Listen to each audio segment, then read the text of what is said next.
என் சாவிற்கு முழு காரணம் என் பிரிவுகளும் மட்டுமே. என்னை இன்று பூண்டி SS பணிக்காக ஒதுக்கீடு செய்யப்பட்டார். அப்போது பிரிவு அலுவலரிடம் தெரிவித்தேன், என்னால் செல்ல முடியாது. ஏனென்றால் என் அம்மாவிற்கு உடனே சரியில்லை. எனக்கு தகவல் தெரிவித்தார். உடனடியாக அங்கு செல்ல வேண்டும். எனக்கு தற்செயல் விடுப்பு கொடுக்குமாறு கேட்டேன். அப்போது அதெல்லாம் கொடுக்க முடியாது, நீங்கள் உடனே பூண்டி SS பணிக்கு செல்லுமாறு கேட்டார். மீண்டும் அவங்களோட அறிவுறுத்தினேன், என்னால் செல்ல முடியாது.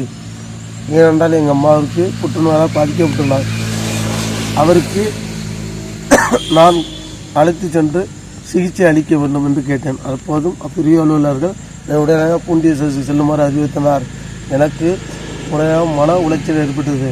அதனால் இந்த முடிவுக்கு வந்துள்ளேன். என்னுடைய முடிவு என்னுடைய கேங்மன் அனைவருக்கும் என்ன மாதிரி எடுத்து செல்ல வேண்டாம் என்று கேட்டுக்கொள்கிறேன். ஏனென்றால் என் அம்மாவிற்கு புற்றுநோயால் பாதிக்கப்பட்டுள்ளார். நான் மாதத்துக்கு 2 முறை பாண்டிச்சேரி அழைத்து செல்கிறேன்.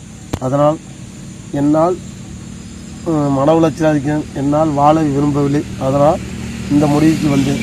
இதுபோல் யாரும் முடிவெடுக்க வேண்டாம். என்னுடைய முடிவிற்கு காரணம் என்னுடைய பிரிவு அலுவலகம் மட்டுமே. இதற்கு தகுந்த நடவடிக்கை எடுக்குமாறு எல்லோரையும் கேட்டுக்கொள்கிறேன். என்னை சார்ந்த CIT சங்கத்தையும் கேட்டுக்கொள்கிறேன். எனக்கு என்னுடைய முழு காரணம் என்னோடய பிரிவு அலுவலகம் மட்டுமே. ஏனென்றால் நான் கேட்டுக்கொண்டது நான் பணிக்கு செல்கிறேன் என்று சொன்னேன்.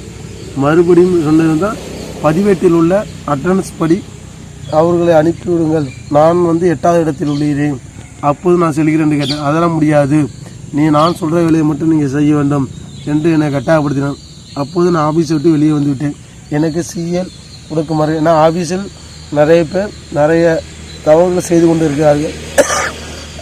அதற்கெல்லாம் நான் எதையும் யாருக்கும் காட்டி கொடுக்கவில்லை. அதை என்னுடைய வீடியோவில் பதிவு செய்கிறேன். என்னுடைய வீடியோவை திறந்து பாருங்கள். அங்கே திருடப்பட்ட பொருட்கள் என்னுடைய வீடியோவில் உள்ளது. இதற்கு காரணம் என்னோடய பிரிவு அலுவலகம் மட்டுமே. நன்றி, வணக்கம்.